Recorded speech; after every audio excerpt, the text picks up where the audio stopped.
All right. So last week we discussed on the morality. Last week on Wednesday, I was talking about Chatu Parisuddhi Sila, the four morality due to purification. Here, morality due to Patimokkha, the monks' rules and regulations, Vinaya, and we have the restraint, we have the there's another one, requisites, and then what's the other one? Anyway, so we were talking about it, and then we discussed on that, and then last week on Monday also we were discussing about the different types of morality, beginning with what you should perform, what you should do, and what you should avoid. And then we carry on with a number of things. So these things, so all this time that you have to keep on performing, keep on doing the right things, the dana, the sila, meditation, bhavana. You have to do also all kinds of like respect, kindness. So all these things that you have to keep on, make the effort to perform them. And also we have to make the effort to avoid them. Those things that is wrong, that the killing, the stealing, sexual misconduct, then all these things, so we have to avoid them as best as we can. And not only those things that we should avoid, but there are more minor things, in the sense that they do not break precept, but they are still unwholesome, in the sense of like our speech may not be straight. Sometimes they are scheming, sometimes they are hinting, sometimes they are so too, all these type of things. So yeah, then those livelihood also the same thing. We make the effort to have a good livelihood that does not fall into trying to cheat other people, or steal, or dealing with all kinds of like poison that will harm others, or alcohol, intoxicants, those type of things. So we try that as much as avoid those things as much as we can. And then over the years, as we keep on doing these things, then we will see the benefit that comes with this morality. Then when you see this ripens in this very life itself, you'll find that your mind is much more softer, the edges are smoother, there's no rough edges here and there. Your words are clearer, your understanding is better, deeper, more precise. Your words are more kinder, more gentle. You avoid all the wrong speech, and your actions are more gentle, more not abusive, not harsh in that sense. So when we have those things, then the mind, in a way, they are ready for meditation, mental development. Before we go into the mental development side, then just take a look at the benefit that the Buddha shared with us. Okay. Okay, hold on. Where is my word file? Okay. Back again, share screen. Okay, there you are. Good. All right.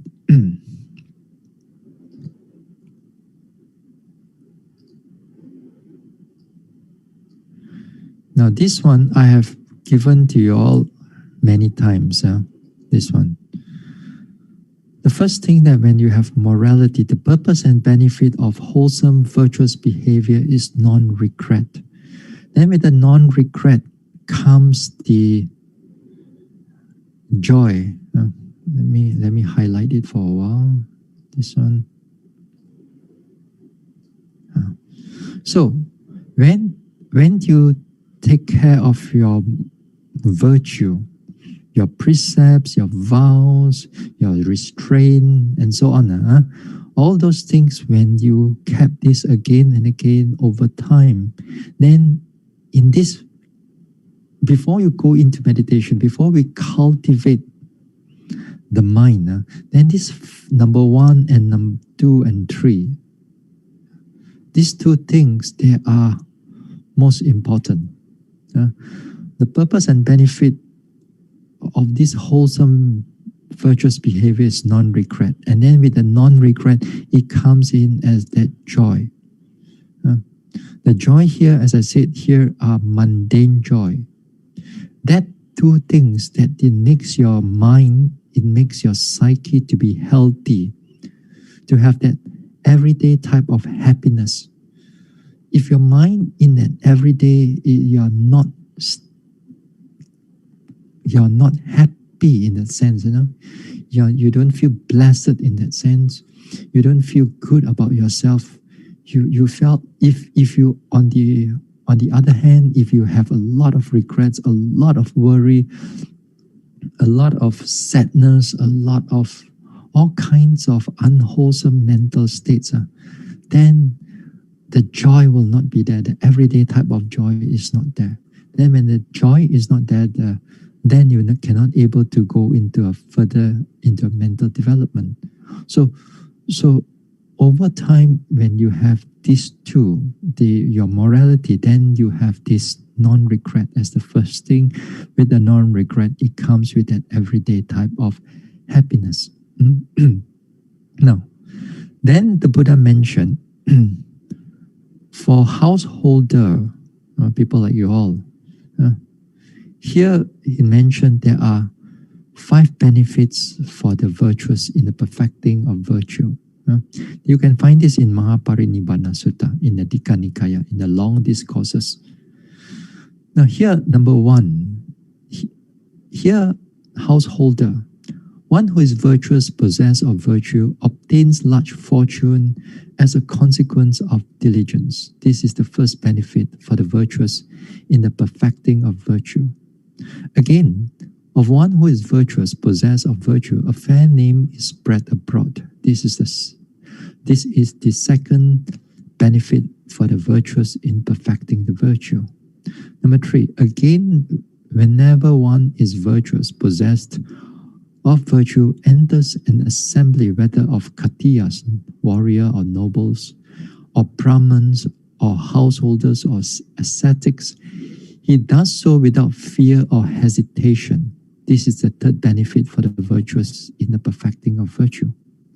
Number 4, again, one who is virtuous, possessed of virtue, dies unconfused. This is the fourth benefit for the virtuous in perfecting of virtue. Number 5, again, one who is virtuous, possessed of virtue, on breakup of the body after death, reappears in a happy destiny in the heavenly world. This is the fifth benefit for the virtuous in the perfecting of virtue. Now, when we want to cultivate the mind, so you don't have to worry about the 4 and 5. Because the 4 and 5, it will come naturally. What is important is that the first 1, 2, 3 for you all. The 1, 2, 3 is where your everyday happiness comes. Because of your morality of, let's say you are doing business, you are having a restaurant, or you're having an online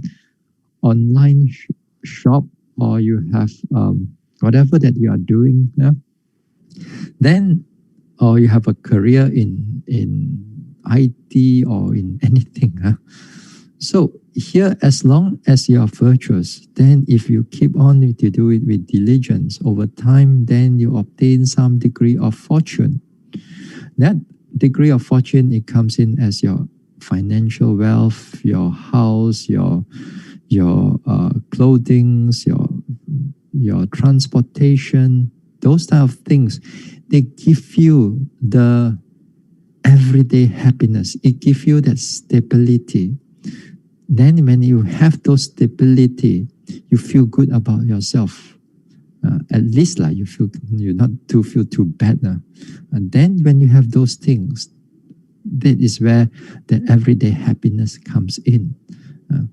Then with that also a fair name spread abroad because of your dealings is straight. Your dealings is not hanky-panky without scheming other people, and your words are true. When you say that you will do it, you will do it. When you say you will not do it, you will not do it. When people are able to trust you. For example, as I said, I think a week or two ago, I said that if you're doing your online shop, and if people want to buy from you, usually people will read the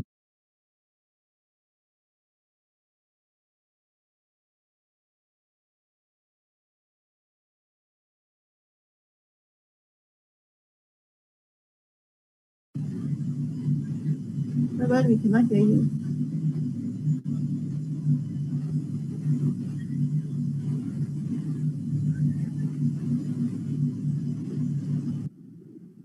Can you hear me now?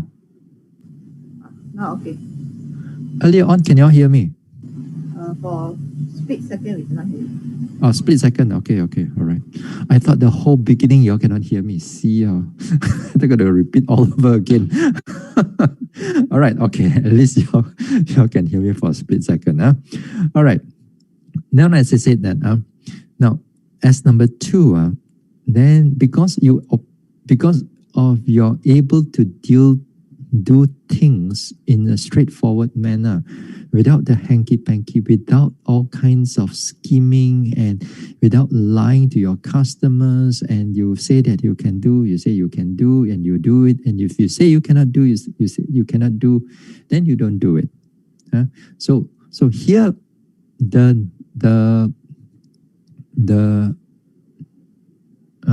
name is spread far. And as I said, that if you are online merchant, you can able, because people read your review before they buy something from you, because they have physical contact with you. It's all everything on virtual, virtual discussion, and virtual what you are reading from what other people's comments and feedback. So because of that, and over time, people see that if you're able to maintain a very good rapport with your customers, and you're straightforward with them, and your name will spread forth. And with that, also definitely you have more and more fortune or wealth coming in.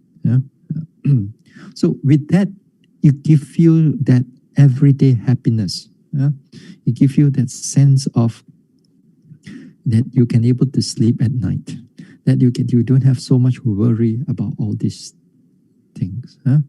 Then again, the third one is that when you enter an assembly, that means you go to any, here in the Buddha's time is Katiyas or Brahmans or householders or ascetics. Here nowadays is that if you're doing the right things and so on, then you don't have to fear other people in the sense that they will question you, they will confuse you, to make you confess in a certain thing that you don't even do it. Nowadays that the people can do like that. They make you in such a way that because of your fear, you totally have a very confused mind, and then you do all kinds of wrong things. Even you don't do it in the first place. So with your morality intact, and you hold on to your morality, to your virtue, then a lot of times you don't have to fear when others question you. You have your You are very clear about what you are doing. Then people can able to trust you in that sense. So with these first three, it be so important for your mental cultivation. That means you already polish your mind in a certain way. Then the mind is ready for the next phase, which is bhavana, which is a mental cultivation.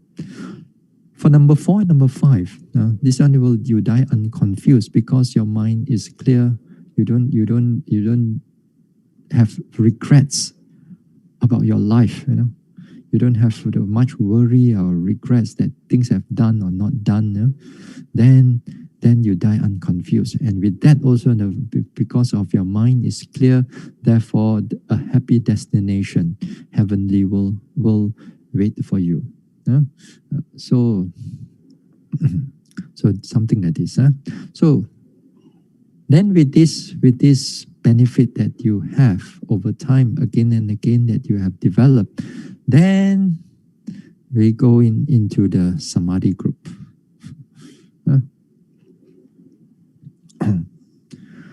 Now, when it comes to the Noble Eightfold Path,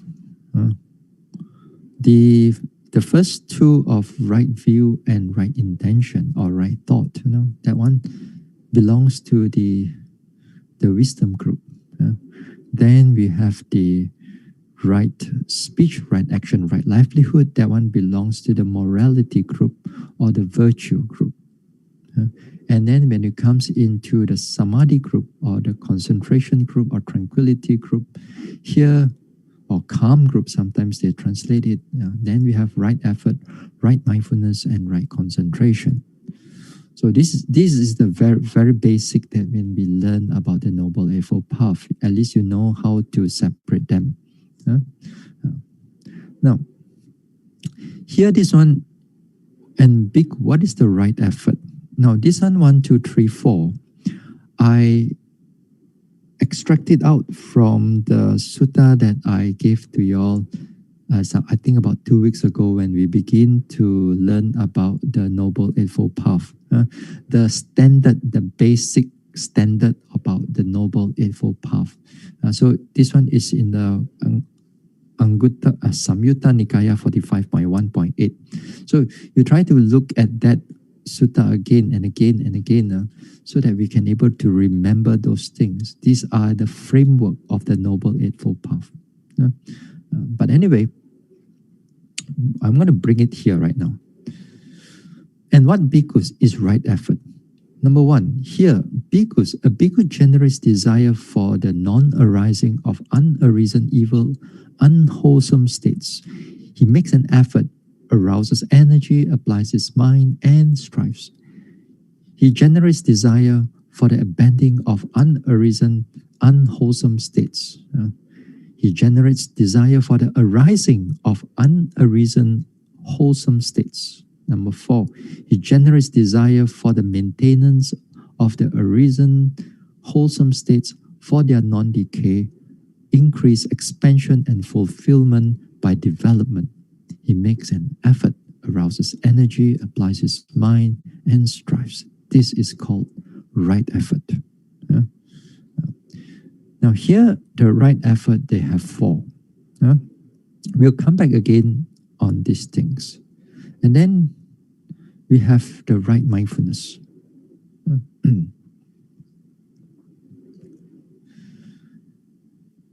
Here, bhikkhus, a bhikkhu dwell contemplating the body in the body, ardent, clearly comprehending, mindful, having removed covetousness and displeasure in regard to the world.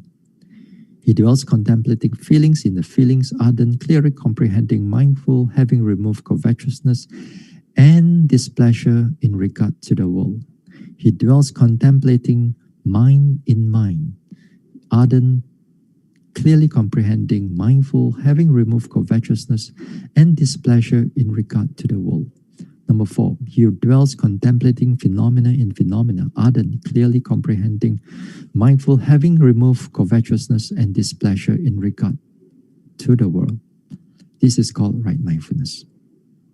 And what is the right concentration? And what is right And what bhikkhus is right concentration? Number one, here, bhikkhus, secluded from sensual pleasures, secluded from unwholesome states, a bhikkhu enters and dwells in the first jhana, which is accompanied by thought and examination with rapture and happiness born of seclusion. Now, here the one, thought and examination here, the Pali word is vitaka and vichara. That time when we come to this concentration, we'll talk about this vitaka vichara also. So right now, we just go through the overall of this concentration group or tranquility group. Number two, with the subsiding of thought and examination, he enters and dwells in the second jhana, which has internal confidence and unification of mind, is without thought and examination, and has rapture and happiness born of concentration. Number three, with the fading away as well of rapture, he dwells equanimous and mindful and clearly comprehending. He experiences happiness with the body. He enters and dwells in the third jhana, of which the noble ones declare he is equanimous, mindful, one who dwells happily. Number four, with the abandoning of pleasure and pain, with the previous passing away of joy and displeasure, he enters and dwells in the fourth jhana, which is neither painful nor pleasant and includes the purification of mindfulness by equanimity. This is called right concentration. All right? So all these things we're going to discuss, and it's going to take a while, I think so. Just like this right mindfulness here, when we talk about the, let's say the four types of right mindfulness here, I already talked about for 3 months already, for that one. It takes about let me see, it takes about over 40 talks, just to talk about these things.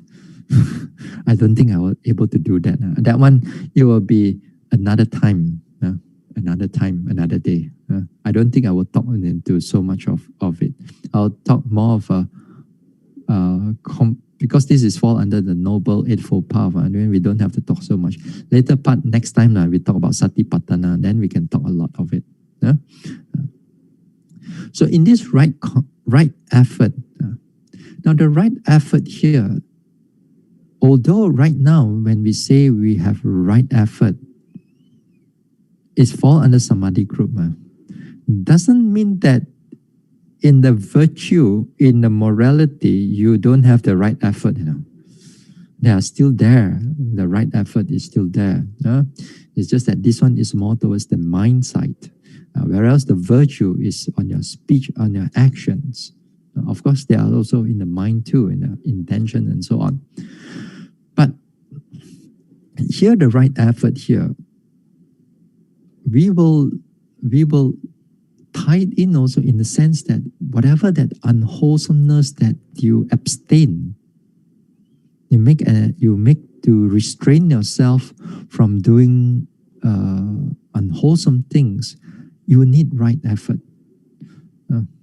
You need right effort. That means that the first one of the right effort, a bhikkhu generates desire for non-arising of unarisen, evil, unwholesome states. That means that if you are mentally, there is called unconscientious,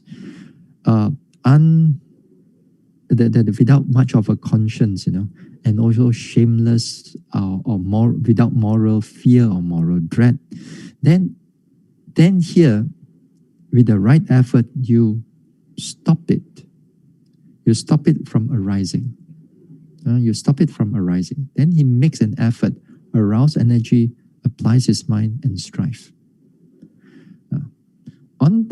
During the time of when you are actually meditating, and when you are meditating, and also when you are like in a long-term retreat, also you will see a lot of time this like your 5 hindrances is trying to creep in. It's there, but you kind of like blocked it from it to come in. Like the other day, you have a question that somebody asked that the sloth and torpor is coming in at the background, then yes, no, somebody I think was not here or somewhere in the WhatsApp. Or I forgot where. Some people asking me question here and there, but but recently the question was the the sloth and torpor is trying to come in, but while you're in the walking time, you know that the mind is the sloth and torpor is already at the corner already, at one corner, but it's not strong yet. But because of your mindfulness is still strong, your clarity is still strong, then that state of mind is not able to come in the full blown. Then you will see that during in the time of when we are doing meditation. So you make that effort. So a lot of times that you're in the everyday life also, that we have to make that effort to, especially the second one. It generates the desire to abandon the unreasoned, evil, unwholesome states. For example, that those who are not so keen on meditation, and also even if you have some morality in your life, but you are not so keen in your mental development.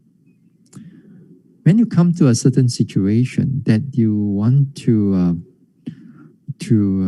bend your precepts, or you want to bend your this one, then sometimes we use our words in such a way that we try to bend it to our liking. Then, for example, let me see what example do you all go through. I have no idea. I every day sit at home only. maybe when you face with a policeman, the policeman says that you beat the traffic light, and you say you didn't beat the traffic light. Then because you don't want to get the fine and so on, so sometimes you bend your words.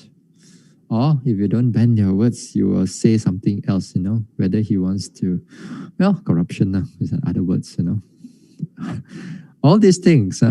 So because and because that you find that this is something wrong and it is not something right, you find that you better be straightforward. Then you'll be straightforward. So you make the effort, suppress that unwholesome wishes, unwholesome desires that we want to spring up, but you suppress it so that it doesn't come up. Then you do the right thing, for example. Sometimes you can't be right, If you are right, then you have to argue your case. If you are wrong, but you say that you are right, then it's something that you have to look into that. You see, all these things, I don't have to worry so much. For you all, you have to worry. Even like right now, especially like in Malaysia, you sit outside without the mask, you're afraid that the police may come and give you a 10,000 ringgit fine. And then you sit in the coffee shop, you're in a cafe, you're also afraid that if you don't scan your QR code, and then you also get fined. All kinds of things are right now. People are so fearful whether to eat or not to eat, whether to go out, not to go out.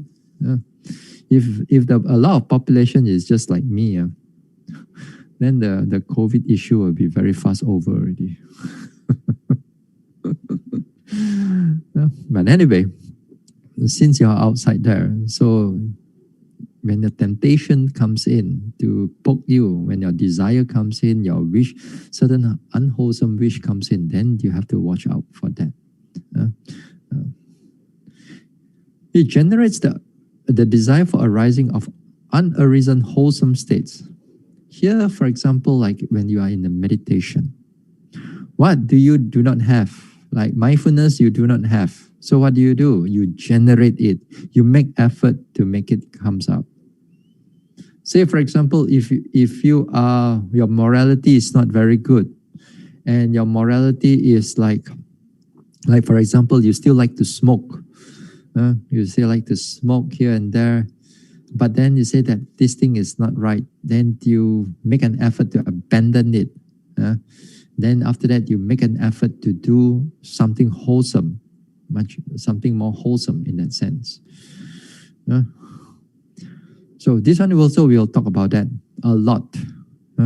You don't have much of metta, then you arouse it. You don't have much of right concentration, you also arouse it.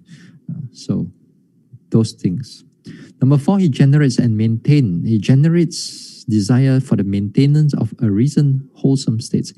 Here, the states that already arises, that means the mindfulness arises, you keep it continue, make it continue, make it prolong, so that it can able to go further, deeper into insights. Then, or in the everyday life also, the same thing. If you are able to do dana, able to do keep your precepts, then you keep doing it. You keep doing it within your means. You keep doing it again and again throughout your whole life. So this one, you generate the desire to maintain the arisen wholesome states. We will talk about this thing a lot more when we comes into the actual meditation itself. Now, here, before we go into the a bit on the right mindfulness, then something I actually want to talk about. Yes, this is one. So what is wrong samadhi then? That means what is wrong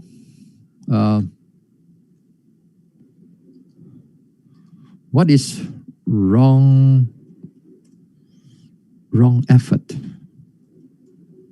wrong mindfulness,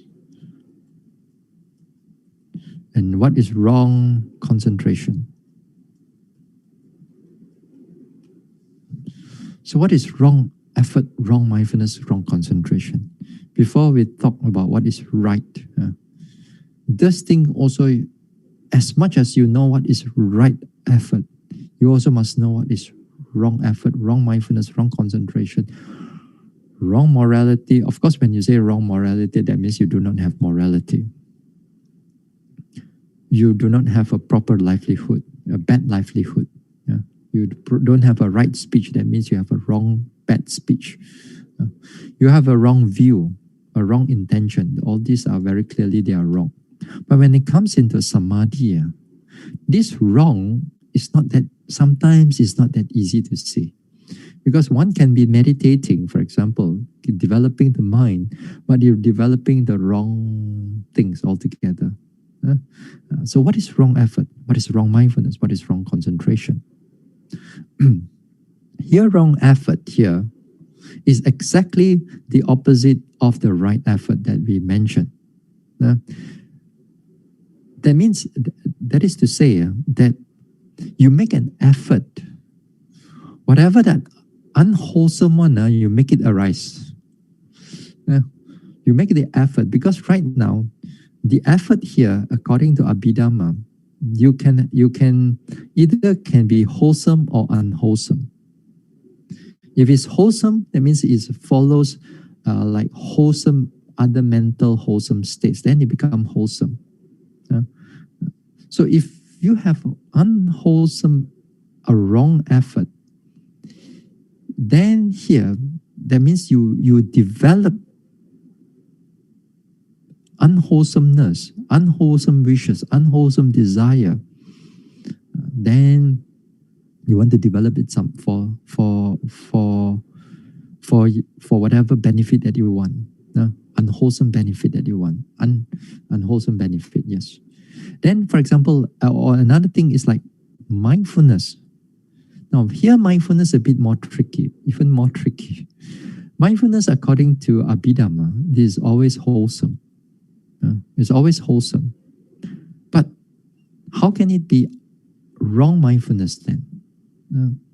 So too, what is wrong concentration also? Now here, wrong mindfulness, one of the meaning of wrong mindfulness is that one develop mindfulness without right view. Okay, one develop mindfulness without the right view. That means the mindfulness that once developed for the sake of mundane happiness. That means for the sake of everyday happiness, not for the sake of getting out of this samsara, not for the sake of realizing nibbana or eradication of defilements.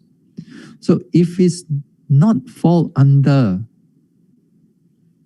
it doesn't fall, if it doesn't fall under right view, then everything is wrong with you. Then everything is wrong. So you must have that right view in order for you to be able to have that right, all the noble eightfold path. Without that right view, there's no noble eightfold path, although you can able to do something wholesome. So too in morality, also the same thing. In order for morality to fall into this one, to right morality, then again it has to come with the right view. The whole noble eightfold path has to come as a package, not as you like. You take up this, I take up this mindfulness, I take up this morality, but I don't want the right view. You cannot.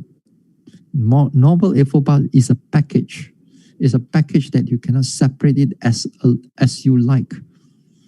Sometimes Buddhists have wrong understanding, and nowadays even I can see that, although I didn't say it out, but the thing that Buddhist devotees are doing, and also some of the monks are doing, or some of the nuns are doing, although they're doing a lot of wholesome deeds, but not necessarily they want to do it for the sake of getting out of samsara, not for the sake of that. They just want to do it because it is wholesome to do. It is wonderful to do. It is right thing to do, yes. Not to say that those things are wrong, but it doesn't fall under noble eightfold path. It's still wholesome, but it doesn't fall under noble eightfold path. Now, a lot of other religion also you can able to teach you, or even nowadays, you can have a lot of philosophy that it can teach you to do a right, good things, wholesome things. Well, it is true they are still wholesome, not to say they're unwholesome, but it does not fall under noble eightfold path because it doesn't have that right view. So the right view is the one that is give you the direction, how to go and what are the goals that you're supposed to achieve. So here, so therefore, in order for us to understand this noble eightfold path, is that we must learn to consolidate all these 8 factors together, not separate it as not do it as what we like or what we think is right. We got to follow what the teachings of the Buddha, because a lot of times our ignorance and our craving is make our mind to be very biased into a state that to feel what is right for ourselves or what you think is right for yourself, without realizing that our ignorance and bias is the one is pulling the string inside there. So you got to learn to, in a way, surrender to the teachings of the Buddha. And you follow the teachings of the Buddha accordingly, not towards what we think is right and what we think is supposed to be. Because nowadays, as I said, many times I said, like for example, like in the mindfulness situation, and nowadays Buddhist devotees are like that type of mundane, everyday, new age type of mindfulness thing, and it gives them the practitioner a lot of calmness, a lot of mental clarity, a lot of rejuvenating their life, their mind, their psyche, and make their health better. Sometimes they do it for post-operation thing, when you have pain, how you deal with pain with mindfulness and acceptance, those type of things. Although it's good, but they are not fall under the Noble Eightfold Path. So therefore, when it doesn't fall under Noble Eightfold Path, therefore it is wrong mindfulness. Wrong mindfulness. So too, like if it's wrong mindfulness, that means you make the effort to cultivate that type of mindfulness, then that effort also is wrong effort. Although you're cultivating something wholesome, but it still falls under wrong effort. So to that one, we have to be very clear. So to the concentration, meditation, also the same thing. Not every form of meditation falls under the Noble Eightfold Path. It's only when you are able to direct the mind for the sake of liberation, then only all the meditation, cultivation, concentration, samadhi, and so on, then it falls under it. So too even with the four jhanas also. The first jhana, second jhana, third jhana, fourth jhana that just now we saw it earlier on. If you can able to cultivate those four jhanas, or even you can cultivate to the fifth jhana, sixth jhana, seventh jhana, eighth jhana, let's say, if you cultivate all, and if you don't direct it for the liberation, for this one, then it is still not fall under the right concentration. It still fall under the wrong concentration. Okay. When we use the word wrong, sometimes that's why we need to clarify that word wrong, because wrong doesn't mean it's bad, It's just that wrong is just that you are not able to get out of samsara. You are still in samsara. All right. So that one we have to be able to differentiate these two. Because along the way, as I said, many of you encounter with different types of meditators, different type of Buddhist devotees, different type of monks, different type of teachers, different types of what you're going to read in the Facebook or whatever, in the YouTube and in the website and so on. Sometimes we get enormous, we get attached to their words. We get attached to their words that we felt that we think that it is true. A lot of times I see Buddhist devotees, as I read sometimes in the Facebook, they can quote sometimes from other religions and they put God and soul into it. Although in the initial part is some kind of very beautiful words about giving, about, let's say, about understanding, about compassion. But then below that, then the word God and soul and no, we're talking about the creator, not just playing with words, but we're talking about those creator and so on. Then sometimes devotees also incorporate those things inside the Facebook without realizing that it actually sometimes we just thought that you just post everything up, just a few keywords, and then you just type and enter. You don't think that this is. To you, sometimes you may not think that this is something unwholesome. And you just think, just click and enter and send, and that's it. And there's no consequences. Sometimes we don't realize that there are consequences in what we type and what we send to. And anyway, that one we just put it aside first. But anyway, what I'm trying to say here is that this right effort, right concentration, right mindfulness, and also what is wrong effort, wrong mindfulness, wrong concentration, that you must able to separate them clearly. You'll be challenged in these times, because this time, especially this modern time, our information flows so fast.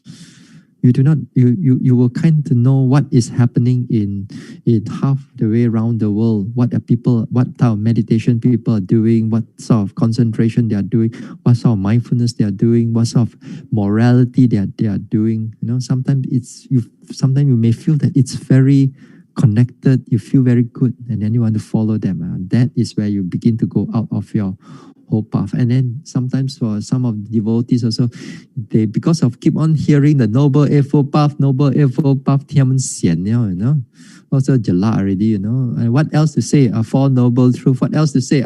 Karma. What else to say? Meditation. They try something new, That is where they get all caught up in the world. Caught up in the world.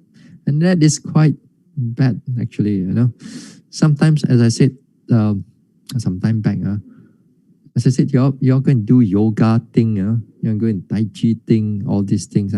Yes, it's good for the exercise, but when you begin to believe about when you begin to believe about the soul that's connected with the chi, or the soul connected with the yoga, and something permanent that is connected to the yoga, and you're trying to reach out to the Brahma and so on, that is where you overstep everything, and you already gone into all this wrong path, wrong understanding, wrong mental development. And also they say, of course, I when I do this Tai Chi, do this yoga thing, it's still concentration, and I think that with this concentration, it's going to help me in my practice and so on, you see. But you don't realize that this type of practice, you comes with wrong view. When it comes with wrong view, there are consequences. You're going to because of that ignorance and that craving for your health and for your for you want this, you desire to make yourself a better practitioner in yoga, a better practitioner in Tai Chi. You thought that all these are still concentration, meditation practices. So what's wrong with it? So because we don't realize that these have wrong view in it. If you attach to it with something is permanent. If you don't attach it with something is permanent, if you just do the exercise, then perfectly fine. You just stretch your body, stretch your back, stretch your this one. You want to move your hand a little bit, exercise a little bit, perfectly fine. As long as you don't incorporate the wrong view, the wrong teachings into it. So this one, as much as I can tell you, but there will be people in Buddhist devotees to be convinced and go into these things. And then later on, I've seen also that this type of yoga or this type of Tai Chi and whatever kind of exercises that they are doing, these things become more prominent in their life. They are more, they like it more than the teachings of the Buddha. When it goes to retreat, not necessary. We go for a yoga retreat now. We go for Tai Chi retreat right now. We spend that 2 weeks, do all kinds of Tai Chi. Then the meditation thing, we just ignore it. And later on, maybe, you say, next time. These things I've seen it because nobody guide them. Nobody tell them that this is something wrong. And even sometimes we tell them this is something wrong, they get angry with us. Bante, you never practice yoga, all these things. How do you know? You never do all this Tai Chi. How do you know? Yeah. How do you know all these things, Bante? You only sit in your peace house only, like a palace like that, Oh. So you do not know anything. What do you know? You do not know what is going on outside there. What do you know, Bante? So some people are very difficult to teach, very difficult to penetrate through. Because when you have all these type of views, they do not want to associate with you anymore. Because what you talk about meditation. When you talk about morality, talk about Noble Eightfold Path, talk about this same thing over and over again. Now, if I then go to a next place, go to yoga or something very new for me. You see? So, you don't try to equate, just to remind you, don't try to equate all this mundane meditation or mundane try to focus your mind and all these exercises into your, and you think that this is all part of the whole Noble Eightfold Path. This is not. This is very much not at all. So you have to be very clear about the right view and the wrong view. Therefore, right view, then you have the right path. Then if you have a wrong view, therefore the wrong path. Yeah? So this is that something I have to, sometimes I felt that I have to drill into it again and again in different ways, in different words. I have to bring it again and again so that we don't fall into that trap. You're out there. I'm not out there so much. I'm mostly confined with the Dhamma. You're confined with a lot of other things. Even I look at the internet and all kinds of nonsense inside there, once in a while, but I don't go and get influenced by all these type of things. Because the mind is clear which direction we want to head towards it. But for you all, it's different. You have to meet with people, you have to work with people, you have family, you have all kinds of business and everything. So you've got to be very careful. You have a wrong move. Sometimes it's very difficult to come back. Anyway.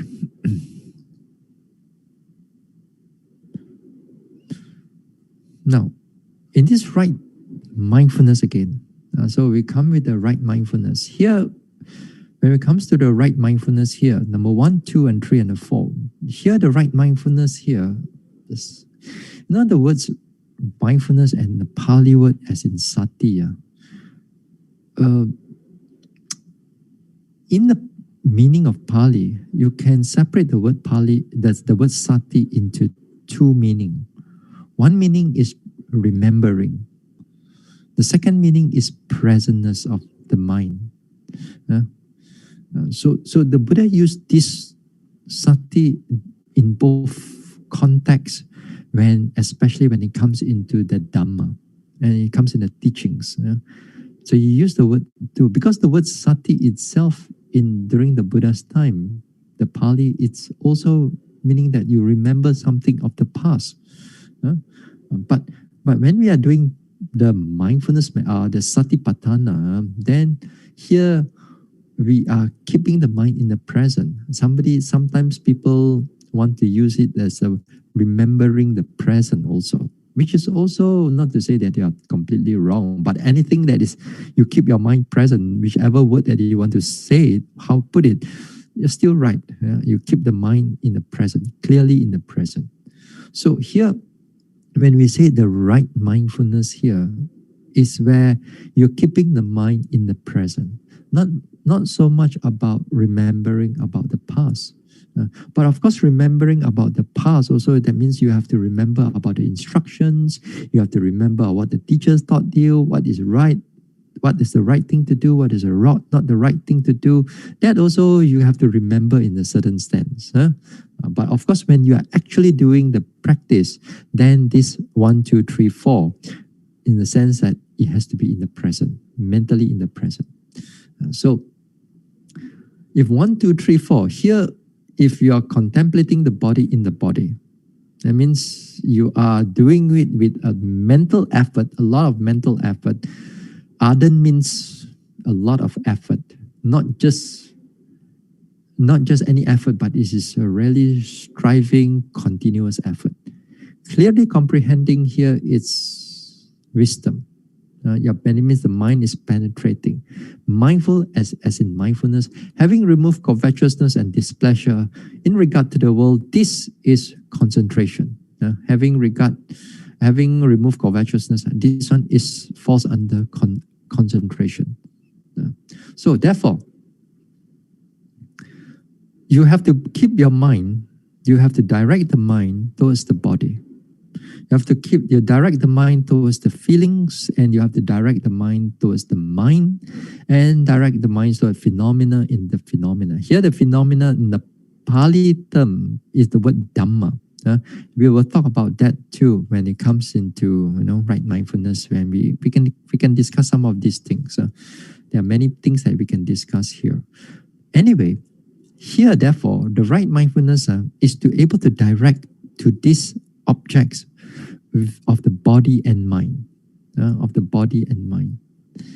and also if your mind is not directed to this part also, this object also, Therefore, it also falls under wrong mindfulness, especially, for example, like concept.